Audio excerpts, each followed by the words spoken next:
Hi எல்லாத்துக்கும் வணக்கம். Welcome to my channel.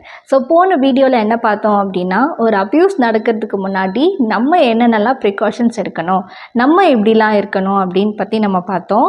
இந்த வீடியோவில் நம்ம என்ன பார்க்க போகிறோம் அப்படின்னா, அப்யூஸ் நடந்ததுக்கப்புறமா நம்ம எப்படி இருக்கணும், நம்ம எப்படி செல்ஃப் ப்ரொடெக்டிவாக இருக்கணும், நம்ம என்னென்னலாம் செய்யணும் அப்படின்னு சொல்லிட்டு ஒரு சில டிப்ஸ் நான் உங்களுக்கு கொடுக்குறேன். நீங்கள் அதை ஃபாலோ பண்ணிக்கோங்க. ஓகே.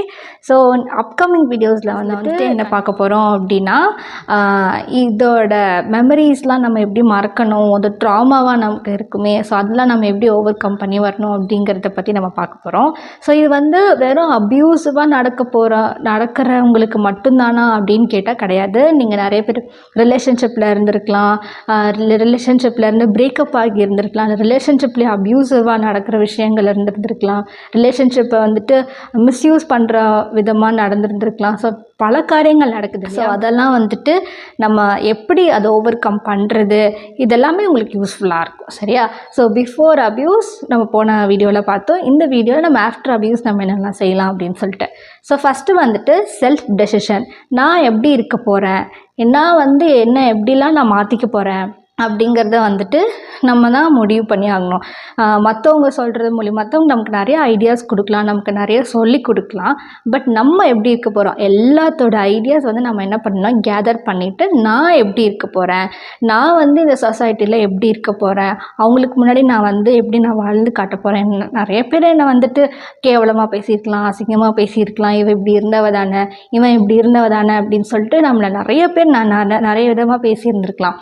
ஆனால் அது எல்லாத்தையும் நான் எப்படி ஒரு கேர்ளாக இருந்தோ இல்லை ஒரு பாயாக இருந்தோ இந்த சொசைட்டியில் நான் எப்படி இருக்க போகிறேன், நான் என்னெல்லாம் விட போகிறேன், என்ன வந்து ஒரு அப்யூஸ் திருப்பி என்ன மாதிரி இருக்கிற பிள்ளைங்களுக்கோ இல்லை எனக்கே வந்து திருப்பி நடக்காத இருக்கிறதுக்கு நான் என்னெல்லாம் டெசிஷன் எடுக்கணும், நான் என்னென்னாலும் நான் எந்த வகையில் நான் கரெக்ட் பண்ணிக்கணும் அப்படின்னு சொல்லிட்டு நம்ம செல்ஃப் டெசிஷன் பண்ணணும். அடுத்து வந்துட்டு நம்ம வந்து ஸ்டேபிளாக இருக்கணும். B stable. எப்படி ஸ்டேபிளாக இருக்கிறது? ஸ்டேபிள்னால் நான் வந்து எடுத்த டெசிஷனில் நான் கரெக்டாக இருக்கணும். நமக்கு வந்துட்டு எப்பேற்பட்ட டெஸ்ட் வந்தாலும் நம்ம அதில் இருந்து ஜெயிக்கிறதுக்கு நமக்கு என்ன வேணும்னா ஸ்டேபிள்னஸ் வேணும். ஸோ நான் இப்படி தான் இருப்பேன், என்ன தான் டெஸ்ட் வந்தாலும், என்ன தான் நமக்கு டெம்டேஷன்ஸ் வந்தாலும் நான் இப்படி தான் இருப்பேன், நான் மாற மாட்டேன். நான் வந்து நான் இப்படி தான் இருப்பேன். நான் ஹரிஷ்னா நான் ஹரிஷ் தான், நான் வந்து சந்தியானா நான் சந்தியா தான். ஸோ நான் என் பேரை நான் யூஸ் பண்ணி நான் இப்படி தான், நான் மாற மாட்டேன் அப்படின்னு சொல்லி நம்ம தான் ஸ்ட்ராங்காக இருக்கணும் நம்ம எடுத்த டிசிஷனில். ஓகே. நெக்ஸ்ட்டு வந்து bold enough. Be bold enough. எந்த அளவுக்கு நீங்கள் போல்டாக இருக்கீங்களோ அது உங்களுடைய ஆஃப்டர் அப்யூஸ்க்கு நம்ம வந்து ரொம்ப யூஸ்ஃபுல்லாக இருக்கும். நான் வந்து போல்டாக பேச போகிறேன், நான் வந்து போல்டாக இருக்க போகிறேன், நான் வந்து யாரையாவது என்கிட்ட வந்து அப்யூசிவாக நடக்கிறாங்களோ இல்லை அப்யூசிவாக என்கிட்ட வந்து அப்ரோச் பண்ணுறாங்களாலோ நீங்கள் வந்து என்ன செய்யலான்னா போல்டாக ஸ்டெப் எடுக்கலாம். இல்லை நாட் எனிமோர், நான் இது மாதிரி நான் இனிமேல் பேச மாட்டேன், நான் வந்து குட் ஆகிட்டேன், இனிமேல் இந்த மாதிரிலாம் என்கிட்ட வந்து அப்ரோச் பண்ணாதீங்க அப்படின்னு சொல்லி நம்ம பேசலாம். இல்லையா, நமக்கு வந்து கான்வர்சேஷன்ஸ் தெரியும்ல, எப்படி பேசுவாங்க, எப்படி ஸ்டார்ட் பண்ணுவாங்க அப்படின்னு சொல்லிட்டு. ஸோ முன்னாடியே நம்ம வந்து அவேராக இருக்கணும், அவங்க எப்படி நம்மகிட்ட பேசுகிறாங்க, எப்படிலாம் நம்மக்கிட்ட வந்துட்டு அப்ரோச் பண்ணுறாங்க அப்படின்னு சொல்லிட்டு நம்ம அவேராக இருக்க ஆரம்பித்தோம் அப்படின்னா கண்டிப்பாக அந்த அப்யூசிவாக டாக்கிட்டு வர்றதுக்கு முன்னாடியே நம்ம என்ன செய்யலாம்னா அந்த டாக்ஸ் எல்லாமே அப்படி கட் பண்ணிடலாம். ஸோ இது உங்களுக்கு வந்துட்டு கண்டிப்பாக யூஸ்ஃபுல்லாக இருக்கும். நிறைய பேர் வந்துட்டு இதெல்லாம் ஓகே, ஆனால் ஒருத்தவங்க திடீர்னு வராங்க என்கிட்ட பேசுகிறாங்க, ஆனால் நான் எப்படி நோ சொல்கிறது, எனக்கு நோ சொல்கிறதுக்கு எனக்கு தெரியல அப்படின்னு சொல்லிட்டு நிறைய பேர்த்துக்கு அந்த தாட் உண்டு, நான் எப்படி நோ சொல்கிறது அப்படின்னு சொல்லிட்டு கான்வர்சேஷன். சரியா? ஸோ நம்ம அவங்க எப்படி பேசுகிறாங்க, நம்ம எப்படி பேசுவாங்கன்னு அவங்களுக்கு நல்லாவே தெரியும், நம்ம எப்படி பேசுவோம் தெரியும், அவங்க எப்படி பேசுவோன்னு தெரியும். ஸோ இது எங்கேயோ நமக்கு மிஸ் ட்ராக் ஆகுது அப்படின்னு சொல்லி நமக்கு தெரிய ஆரம்பிக்கும் போது அந்த இடத்துல நம்ம கரெக்ட் பண்ணுறது நல்லது. ஈச் அண்ட் எவ்ரி ஒன் நீங்கள் நோட்டீஸ் பண்ணணும். சரியா? நம்ம வந்து அவங்க எப்படி பேசுகிறாங்க, இல்லை நான் எப்படி பேசுகிறேன். ஸோ இது வந்து ஆப்போசிட் இருக்க ஜெண்டருக்கு மட்டும் கிடையாது, நமக்கு என்ன மாதிரி தாட்ஸ் வருது. ஸோ நமக்கு தேவையில்லாமல் தாட்ஸ் வரும்போது ஜஸ்ட் பிரேக் இட் அவுட். இல்லை நோ, நான் இனிமேல் இந்த மாதிரி செய்ய மாட்டேன், நான் இந்த மாதிரி இனிமேல் யோசிக்க மாட்டேன் அப்படின்னு சொல்லிட்டு just break that thought. Okay. No, அதுக்கு பதிலாக நீங்கள் வேறு எதுக்காச்சும் உங்களோட மைண்டை வந்து நீங்கள் டைவர்ட் பண்ணுறதுக்கு பாருங்கள். நீங்கள் வந்து பொலைட்டாக பேச ஆரம்பிங்க.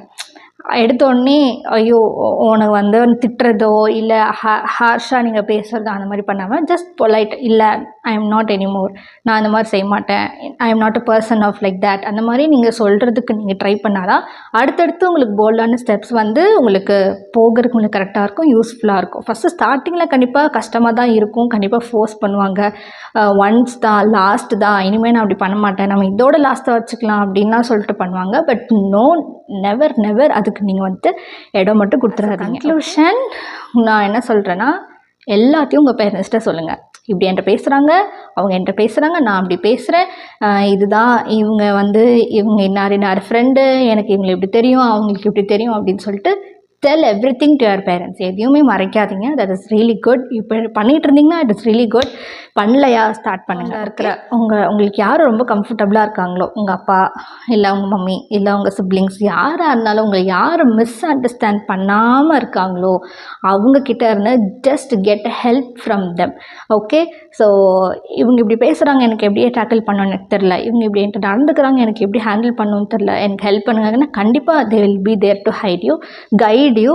ஸோ கண்டிப்பாக நீங்கள் வந்து அவங்கக்கிட்ட இருந்து ஹெல்ப் கேட்டுக்கும்படி நான் கேட்டுறேன்.